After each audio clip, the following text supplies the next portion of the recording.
ప్రభుత్వ నిబంధనలకు వ్యతిరేకంగా వ్యవహరిస్తూ తల్లిదండ్రులను దోపిడీకి గురిచేస్తున్న ప్రైవేట్ కార్పొరేట్ విద్యా సంస్థలపై తక్షణ చర్యలు చేపట్టాలని ఏఐఎస్ఎఫ్ నాయకులు డిమాండ్ చేశారు.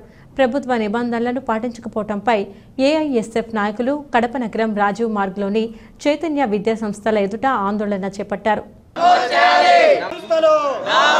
అక్రమంగా అడ్మిషన్లు చేస్తున్న శ్రీ చైతన్య విద్యా సంస్థలు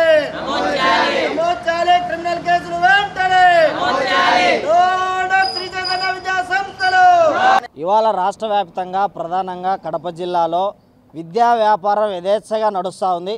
అందులో ప్రధానంగా శ్రీ చైతన్య, నారాయణ, భాష్యం లాంటి కార్పొరేట్ విద్యా సంస్థల్లో వేలాది రూపాయలు విద్యార్థి తల్లి దగ్గర నుంచి కోట్ల రూపాయలు ఆర్జిస్తూ ఉన్నారు.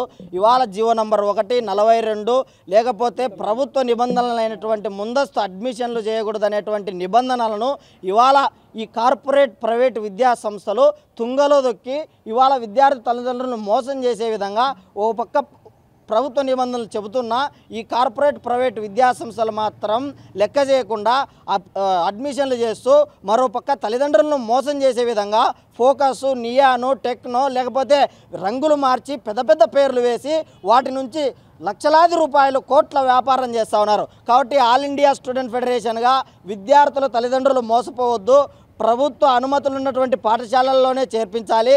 అదేవిధంగా కోట్ల రూపాయలు ఆర్జిస్తున్నటువంటి ఈ యొక్క నారాయణ, శ్రీ చైతన్య విద్యా సంస్థలను అవాయిడ్ చేయాలని చెప్పి ఆల్ ఇండియా స్టూడెంట్ ఫెడరేషన్గా విజ్ఞప్తి చేస్తూ ఉన్నాం. ప్రధానంగా ఎంఈఓలు, డిఈఓలు సరైన దృష్టి సారించి ఇలాంటి విద్యా సంస్థల యొక్క అఫిలియేషన్ రద్దు చేసి క్రిమినల్ కేసులు నమోదు చేయాలని చెప్పి all India student federation AISF Kadapa జిల్లా సమితి తరఫున డిమాండ్ చేస్తూ ఉన్నాం. ఇవాళ మనం చూసుకున్నట్టయితే కడప జిల్లాలోని నారాయణ విద్యా సంస్థలు, అలాగే శ్రీ చైతన్య విద్యా సంస్థలు లాంటి చాలా కార్పొరేట్ విద్యా సంస్థలలో పుస్తకాలను వేలాది రూపాయలకు అమ్ముకుంటూ అలాగే అక్రమ అడ్మిషన్లు చేస్తున్నారు.